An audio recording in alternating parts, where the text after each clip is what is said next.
আমি সবকিছু যাই না আখি চুপ থাকি।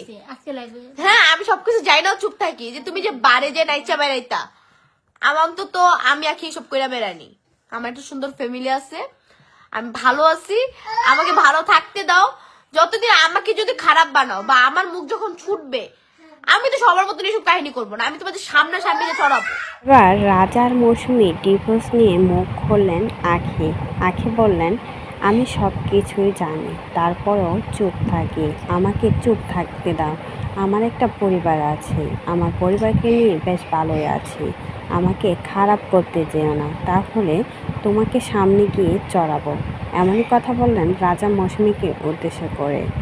মৌসুমীর একটা কল রেকর্ডিং সোশ্যাল মিডিয়াতে বেশ ভাইরাল হয়েছে, যেখানে শোনা গিয়েছে রাজা নাকি এখনও আখির সাথে কথা বলে, এখনও আখিকে আনার জন্য রাজা পাগল হয়ে গেছে।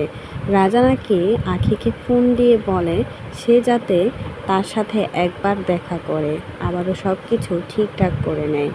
এমনই কথা বলেছেন মৌসুমী।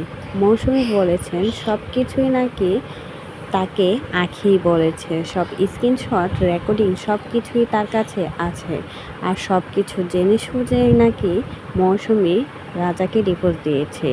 আবারও একটা মেয়েকে এতিম করলো রাজা। রানিয়া যখন ছোট ছিল তখনও আখিকে পরকীয়ার অপবাদ দিয়ে বের করেছিল রাজা তার জীবন থেকে।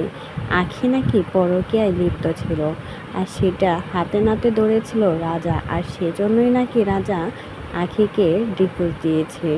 আর এটা সবাইকে বলে বেরিয়েছিল রাজা নিজেই। তারপর থেকে রাজার আর আখির মাঝে কোনো সম্পর্কই থাকে নাই। তারপর ভালোবেসে বিয়ে করেছিল মৌসুমীকে।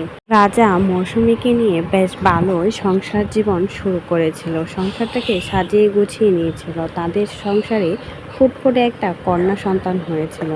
কিন্তু আজ তাকেও এতিম করে দুজন আলাদা হয়ে গেল। কী জন্য হয়েছে সেটা এখন পর্যন্ত বলা যাচ্ছে না।